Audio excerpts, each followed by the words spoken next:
Bom dia, homens da Palavra no Ar, dia 16 de junho. Eu estou aqui com a minha Bíblia aberta no livro de Provérbios, no capítulo 16, e logo no versículo 9 nós temos uma verdade de Deus maravilhosa para as nossas vidas. O versículo 9 diz o seguinte: o coração do ser humano traça o seu caminho, mas o Senhor lhe dirige os passos. Primeira coisa que nós vemos é que o livro de Provérbios é um livro que fala sobre a realidade, sobre a verdade. Todo homem planeja, todo homem sonha, todo homem ele tem um planejamento daquilo que ele tem como um futuro ideal da sua vida.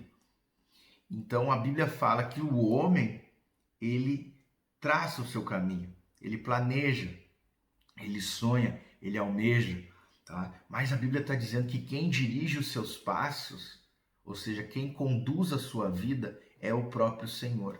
No fim das contas, o Senhor, ele escreve cada dia nosso no seu livro e nós vamos vivenciar exatamente aquilo que ele planejou para nós. Essa é a gloriosa e amável e graciosa doutrina da soberania de Deus, ou seja, que tudo está realmente em suas mãos e que cada aspecto das nossas vidas Deus planeja para a sua glória, ainda que nós não venhamos a entender isso. E por que eu disse que é uma doutrina graciosa, amável? Porque nós sabemos que as nossas vidas são escritas por um Pai de amor. E um pai, ele nunca planeja, ele nunca escreve um plano de vida para nós que não seja ungido, banhado em amor. Ou seja, tudo que o Pai planeja para nós é planejado, feito, pensado em amor. E não há nada melhor para as nossas vidas que nós venhamos a manifestar nas nossas vidas o caráter de Cristo. E esse é o principal propósito pelo qual Deus ele faz com que tudo coopere para o nosso bem. Esse é o bem ao qual as circunstâncias da vida elas são inclinadas de acordo com a providência divina para nos fazer mais parecidos com Jesus. E isso sim é felicidade, amar mais a Deus, amar mais o próximo, ser mais parecido com Jesus. Então, ainda que as nossas circunstâncias não sejam e não estejam conforme nós planejamos, nós temos paz e sabemos que elas estão exatamente como Deus planejou. E por isso nós descansamos, nós nos alegramos, confiando que um Deus de amor tem escrito cada dia nosso.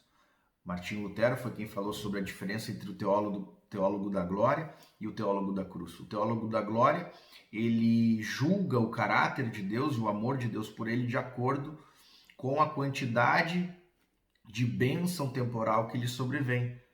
Tá? É quase que uma teologia da prosperidade. Se Deus abençoa os meus planos e os meus sonhos e as circunstâncias nessa vida, Deus me ama e Deus é bom.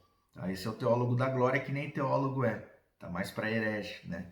Mas o teólogo da cruz, ele olha e busca julgar o caráter e o sentimento de Deus para conosco, a vontade de Deus para nós, de acordo com a cruz. Então ele olha para a cruz, vê o filho ali crucificado, então ele tem certeza do caráter de Deus. Deus é amor, Deus é misericórdia, Deus é compassivo.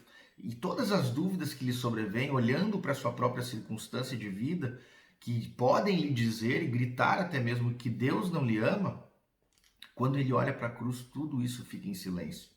Porque ali nós vemos um Deus que entrega o único filho. Tá? Quando nós vemos o mal no mundo, ao invés de ficarmos desesperados e perguntarmos aonde está Deus, olhando para o mal, nós olhamos para a cruz. E nós vemos que Deus odeia o mal. Nós vemos que Deus entregou o seu único filho para o fim do mal. Então, em última instância, Deus é amor. Deus é bom. Deus é misericordioso. Deus é compassivo.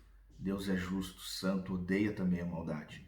Então, homens de Deus, homens sábios, homens da palavra, buscam conhecer a Deus em Jesus Cristo e mais especificamente na obra da cruz, que ali culmina o caráter e a expressão exata do ser de Deus, ok? Então, foi Estênio Marcius também que escreveu uma música que diz o seguinte, né? Tapeceiro, chama Deus de tapeceiro, daquele que faz um tapete. Eu não sei se você já viu um tapete sendo formado, sendo feito.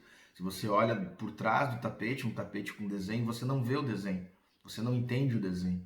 Você pode pesquisar aí, o tapeceiro Estênio Marcius, e ele vai cantar, tapeceiro grande artista, vai fazendo o seu trabalho, né? Incansável, paciente no seu tear. Ou seja, ele vai falando sobre Deus como um grande tapeceiro E ele vai dizer: minha vida é obra de tapeçaria. Ela é tecida de cores alegres e finas e misturada por outras cores suaves e tristes. E ele vai dizer que se a gente olha do avesso, a gente nem imagina o desfecho. Mas no fim das contas tudo se explica, no fim das contas tudo se encaixa, tudo coopera para o seu bem, né? E ele vai dizer que olhando pelo lado certo, todas as cores dignificam a Jesus Cristo. Olha só, que música linda, que poesia. E é exatamente isso que nós podemos ter certeza. Você teve um plano de vida quando você era jovem, você planejou. Eu quero que aconteça isso, isso, isso para minha vida. Todos nós planejamos. E 90 e tantos por cento dos homens não estão vivendo aquilo que planejaram. Mas isso não importa. Não importa, porque ainda que você tenha planejado e sonhado, direcionado os seus passos foram dirigidos pelo Senhor. E você pode ter certeza que tudo isso foi feito para que Jesus Cristo seja formado no seu caráter. E tudo será feito para isso. Portanto, não tenha medo, não se desespere, fique em paz. Até mesmo as suas quedas vão ser usadas e foram usadas para que o caráter de Jesus Cristo seja formado em você. A abelha, quando lhe é retirada o ferrão, ela só pode dar mel, tá? Ela não pode mais te machucar. Foi isso que Jesus fez com a morte, com o pecado, com o diabo. O Senhor tirou-lhes o poder. Então antes, quando você caía e errava e falhava, isso julgava contra você e trazia isso, Satanás trazia isso para o tribunal de Deus e o acusava, ele é o acusador dos irmãos. E o próprio Deus Santo deveria puni-lo. Então Deus se apresentava como um juiz contra você, com seus pecados. Depois que nós nos tornamos filhos, Deus se apresenta como um pai, como fala lá em Hebreus, um pai que nos ama e por isso nos disciplina. Então ele vai utilizar até mesmo nossas falhas para nos ensinar, para nos disciplinar. E nós não temos mais medo. O verdadeiro amor lançou fora o medo da condenação. Nós sabemos que temos um Pai de amor e que vai fazer com que cada detalhe das nossas vidas, até mesmo, como eu disse, os nossos fracassos, cooperem para que o seu nome seja dignificado em nossas vidas. Daniel, com certeza, não planejou crescer na Babilônia, que hoje é o Iraque. Ninguém planejaria crescer no Iraque, ser castrado como ele foi e ter se tornado vegetariano. Acredito que esse não deva ser o sonho de muitos homens. Ser vegetariano, ser castrado e viver e crescer na cultura iraquiana, aprendendo na faculdade dos sábios da Babilônia sobre demonologia, astrologia, ou seja, fazer um curso profundo de Wicca e de satanismo e ser escravo. Viver sobre um governo autoritário, ditatorial, que era o de Nabucodonosor. Então faça aí os links. Ninguém sonharia em morar numa nação assim, com um governo assim, com uma vida assim, afastado da igreja. Nós vivemos um tempo com a igreja fechada. Naquele tempo, 70 anos, a igreja estava fechada, o templo fechado. Tá? Então, lá foi Daniel. Ele planejou esse futuro? Não. José planejou seu futuro? Não. Jacó planejou ser usado 14 anos pelo seu sogro, com trabalho escravo. José preso, como eu disse. Ninguém planeja o seu futuro dessa forma, mas Deus escreve o nosso futuro. E o que nós vemos é que Daniel ficou até os 80, 90 anos da Babilônia lá, feliz no Senhor.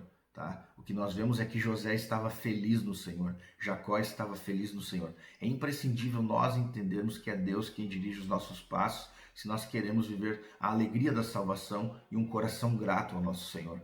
Então, a minha palavra de você para hoje é para que você olhe para a sua vida e saiba que existe um Deus, um Pai de amor, que está escrevendo a tua história. E que ainda que os teus sonhos, os teus planos não estejam acontecendo como você planejou, você pode ter certeza que o Senhor está dirigindo os seus passos, a tua casa, a tua família, os teus filhos, a tua esposa, você, o seu ministério, o seu trabalho, a sua família de nascimento, os seus amigos. Cada detalhe foi colocado aí com o propósito de Deus formar em você o caráter de Cristo e dignificar a Jesus Cristo por meio da tua vida, tá? Que Deus te abençoe em nome de Jesus e até amanhã, se Deus quiser.